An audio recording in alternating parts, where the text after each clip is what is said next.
It's not a police.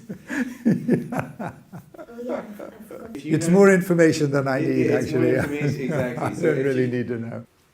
My name's Abdulhamid Evans, and I'm 65, and I became Muslim in 1978, so it's 30 odd years. Both my parents are British. My mum's English, my father's Welsh, and I was born in New York. They were both psychologists, and they both passed away now.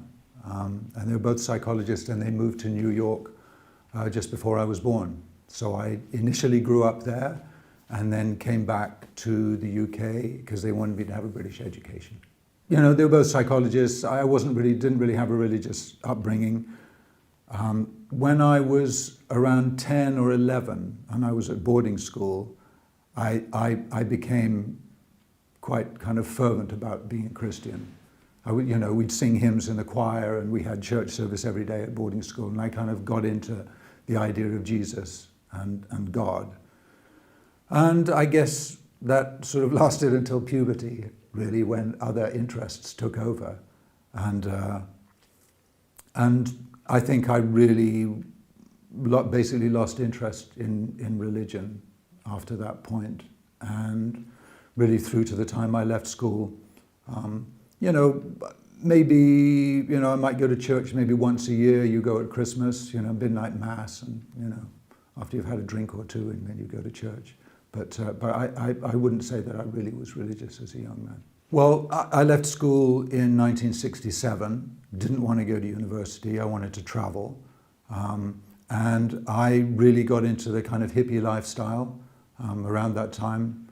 And after traveling around a bit, I ended up in the southwest of Ireland, living in cottage up in the mountains without running water and electricity. And there were quite a few people who were living like that. And I met my first wife, and we had a couple of children, and we're just living away up there. But there was a whole move among the people there of wanting to form community. So we would have these discussions about, what about if you sell your place, we could put our money together and we could, build and really build a community. So these discussions were, how do you build a community? What do you base it on? And at the same time, in that kind of post-psychedelic time, it wasn't all sex, drugs, and rock and roll. There was also a whole spiritual opening that happened for a lot of people at that time. And certainly a kind of understanding of the oneness of existence was something that was part of the sort of general understanding at that time. It was part of our experience. So in a way, I was kind of on an inner quest, but also on an outer quest as well, without in any way feeling that I was looking for religion. I felt that in some way the religions were over. This was a new age. This was the age of Aquarius, religion was over. And then as it happened on a trip, I made a trip back to England from Ireland, and bumped into an old friend of mine who basically was interested in Islam, and he introduced me to people who were from the community in Norwich. And they kind of fascinated me because a lot of them had a similar kind of background, they were a similar kind of age, sort of post-hippie. And they had a kind of being that I admired. I admired their character and their behavior and how they were. But they also had answers for the inner quest, as well as answers for how do you structure community. And for me, that was, it was so attractive and really surprising. I was really surprised that this was Islam. But I was also really attracted by the idea of that there was a community, and that also they had a map for the kind of inner journey which I recognized I was on. And so as I met them, I came and visited Norwich and stayed for about a week. And, after 4 or 5 days, I suddenly realized, that I believe all of this is true. So that doesn't leave me with a lot of choice. You then either submit or you cover it up. And that in the end, that was no choice at all. So after being here around a week, I said the Shahada, accepted Islam, and then went back to Ireland, where I still had a family and 2 children and a whole lot of friends. So that was, going back there was a whole adventure. Yeah, I had a lot of concerns. I mean, I suppose the primary one I had was with myself. I mean, I could really feel my self rebelling against the idea that I was going to pray and fast for the rest of my life. The self, suddenly feels trapped by these things. So there was a whole internal issue going on there. But I was also really concerned about what my wife was going to say, and also the people that I knew in the community. I was this cool guy in this cool community, and we weren't particularly religious. We were hippies living up in the mountains and doing all of that back to nature thing. And so I realized that I was going to have a lot of explaining to do, because I didn't ask anybody and speak to anybody. My wife wasn't there, she was back in Ireland. We didn't have telephones back then. So, I just went ahead with it. But I had a pretty good idea that it was going to be a kind of a bumpy road in terms of explaining what had happened. And yeah, it did turn out to be kind of a bumpy road, actually. That the early part after first accepting Islam was, things got a bit rocky at home, until there was a certain point where, after my 3rd child was born, I actually left. I thought, I can't do this anymore. It became unbearable for me, because I needed the company of Muslims. I was just living up a mountain in Ireland. I had no company. So I was doing the prayer, and Ramadan came around. I tried to fast Ramadan on my own, and it was hard. I mean, I'd kept it up. It wasn't that I doubted Islam. On the contrary, I doubted the way that I was living, and saw this was no longer compatible with things that were suddenly had now become critically important for me in my life. And so I left. I said, the house, the kids, the thing, I can't do this. And fortunately, after a few weeks, my wife showed up with all the children. And after maybe a year and a half of being, steadfastly opposed to Islam or anything to do with it, after a couple of days here, she met some of the women and just did a 180-degree turn and accepted Islam and stayed with it until she passed away. And children were all brought up as Muslim. And so that had a bumpy beginning, but a very happy end in that sense. Transformation began even before I said the Shahada, because I was keeping company with people who were converts, some of them recently converted. And so I was kind of already starting to get soaked in this energy of self-transformation, which was a subject I was interested in any case. And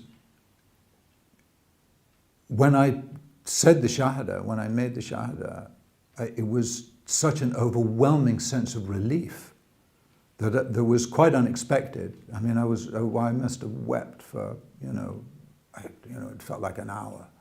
I mean, there was such a kind of incredible sense of relief. But the changes that took place in me were quite profound. I mean, the first one that you really notice is to do with cleanliness and hygiene, because you start to wash in the toilet, you're doing wudu, and being aware of those things, the cleansing before prayer, and realizing, oh my gosh, this takes care of a whole lot of hygiene issues. And also in terms of I think my own personal habits, I found that Ramadan changed my attitude towards food quite dramatically. That a lot of the times when I thought that I was hungry, I was maybe just wanting to eat. I wasn't hungry, so eating became a sort of habit, something you do when you're not sure what else to do, or eating out of anxiety and things like that. Whereas remembering God and keeping company with people who remember God and remind you of God, and praying, these things take care of a lot of that anxiety. You know, if you pray when the time for prayer comes, when you finish that prayer, you have a tremendous sense that you were in the right place at the right time doing the right thing, and that takes away a lot of the kind of just inherent existential anxiety that every human being feels, because we didn't decide to be here. Here we are, and just finding a way to kind of really make peace with yourself and have a sense of your own destiny and hand over a lot of those big troubles that you might have, finding some way to feel you can hand those over to God, that's the best way to go, and to rely on God, and that it was a refinement of the way that I'd approached life. I'd already made decisions that I didn't want a mortgage and 2.4 children and live that sort of ordinary straight life. I'd already decided in my early 20s that I didn't want that. I was already on a more adventurous path, but I was really just tapping my way through like a blind man with a stick. And suddenly I felt like I had a map. So it changed the way that I was in terms of my marriage. I was much more confident about being the head of the family, and being able to make decisions and being confident about that, and also not letting my wife bully into make decisions I didn't want to make, that, you know. And also I think changed how I was with my friends. You know, you find out who people are by how they react to you when you've had a life-changing thing like this. And some people were interested in the changes that I was going through, and other people were like, whoa, that's weird. You know, I didn't think you were kind of a religious kind of guy. And so you find out who's who. And, you know, also it made me, I changed the way I lived quite dramatically, because I was living up in the mountains, you know, without running water and electricity. And then after a while I realized, well, I'm going to move and live with the Muslim community. And once I had the whole kind of family on board for that, you know, we moved to Norwich, and this is kind of on and off has been our home base, even though we've lived in a lot of different places. This has become our kind of home community, and you know, I've got children and grandchildren living nearby now. So that in a way, I changed one community for another, but quite a few of the people from that early group, there were 4 or 5 families who also came around that time, also accepted Islam and came as part of that journey. And so some of my oldest friends also are in Norwich, which is nice. Don't believe what's in the media. Don't believe what you read in the newspapers and see on TV. When you meet Muslims, you'll find that your heart has a connection with their heart, and you have to trust your heart. And you will probably be thinking about all the complications that might arise if you become Muslim, and what this person is going to think, maybe your parents or your friends or your colleagues or your boss. You have to go beyond that, because this is about you and your life and your relationship with God. This is about your relationship with your Lord and with reality. And be bold, take the leap, and you'll find that you will fly.